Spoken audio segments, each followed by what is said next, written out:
A very good morning, students. Today I will teach you Geography Chapter 1, Our Environment.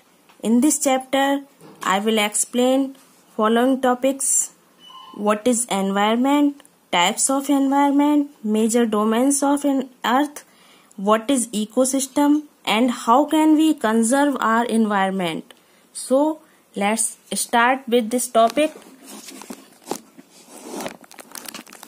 ये एक important topic है आपकी geography का, सो हम इसे डिस्कस करने वाले हैं with my notes.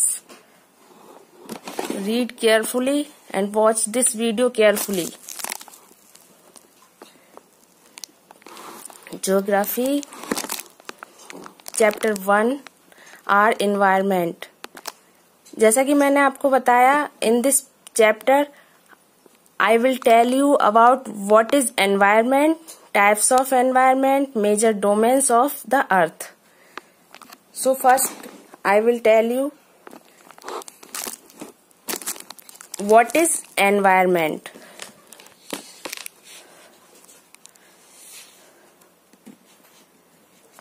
Everything that is around us is known as environment. जो कुछ भी हमारे चारों ओर है वो हमारा एनवायरमेंट कहलाता है. When biotic and abiotic put together is known as environment.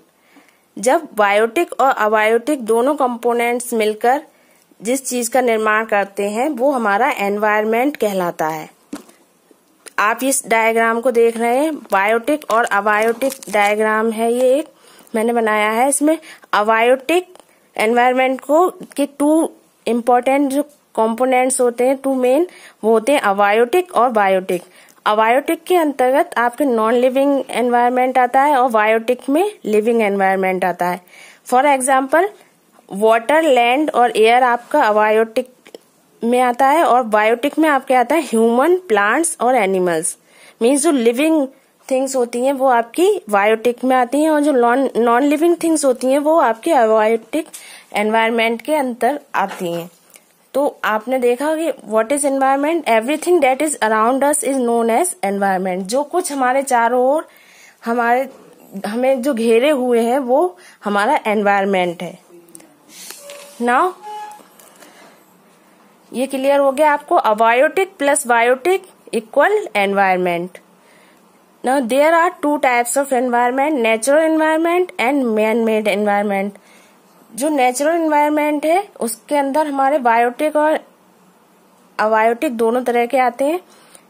Means जो नेचर ने हमें प्रदान किया है. और मैन मेड एनवायरनमेंट में roads, monuments, buildings, bridges, parks, ये सभी चीजें आती हैं जो मनुष्य के द्वारा बनाई हुई हैं. Major domains of earth. There are 4 major domains of the earth.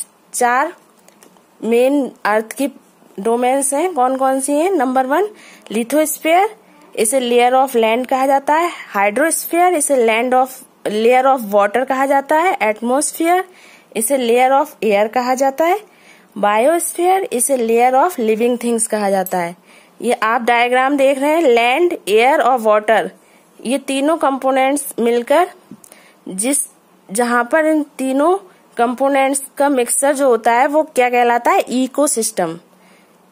ये देख रहे हैं आप, लैंड, एयर और वाटर, ये तीनों ही चीजें लिविंग थिंग्स के लिए बहुत ही जरूरी है और इन तीनों चीजों का जो मिक्सचर होता है वो हमारा इकोसिस्टम कहलाता है. नंबर 1 आप देखिए, lithosphere. Lithosphere it is a solid crust और hard top layer of the earth. ये अर्थ की सबसे टॉप लेयर होती है. ये made of the rocks and minerals, ये रॉक्स और मिनरल्स से मिलकर बनी होती है. Covered with thin layer of soil, और एक पतली लेयर होती है इसके ऊपर सॉइल की, उससे ये ढकी हुई होती है. Hydrosphere it compresses various sources of water and different types of water bodies. इसके अंतर्गत कई तरह की वाटर बॉडीज आती हैं, जैसे rivers, lakes etcetera. Essentials for living. ये डोमेन है, ये सबसे ज्यादा इम्पोर्टेंट है लिविंग बीइंग्स के लिए. Atmosphere it is a blanket of air that envelope the earth.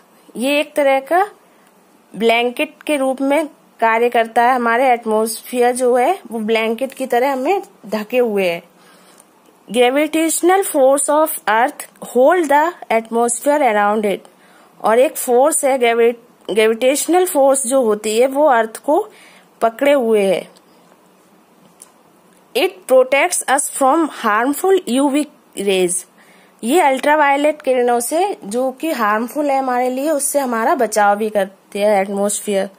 Biosphere के अंतर्गत it provides us forest, grasslands, lands for agriculture, minerals etcetera. Biosphere से हमें क्या प्राप्त होता है? ये फॉरेस्ट, ग्रासलैंड और कृषि के लिए जो जमीन, मिनरल्स, ये सब बायोस्फीयर ही हमें प्रदान करते हैं। It is a narrow zone of the earth where land, water and air interact with each other to support life. ये एक ऐसा जोन है जहां पर पृथ्वी रहने के लिए जमीन और पानी और हवा की आवश्यकता होती है लिविंग बीइंग्स के लिए। ये तीनों ही चीजें जहां पर हम जो जरूरी हैं जीवन जीने के लिए वो इसी के अंतर्गत आती हैं। Now what is ecosystem? A complex relation between all the living and non-living things interact with each other is known as an ecosystem. एक रिलेशनशिप जो कि लिविंग थिंग्स और नॉन लिविंग थिंग्स के बीच है वो हमारा इकोसिस्टम कहलाता है, जो कि एक दूसरे से इंटरेक्ट करता है चीजों को, तो वो हमारा इकोसिस्टम कहलाता है।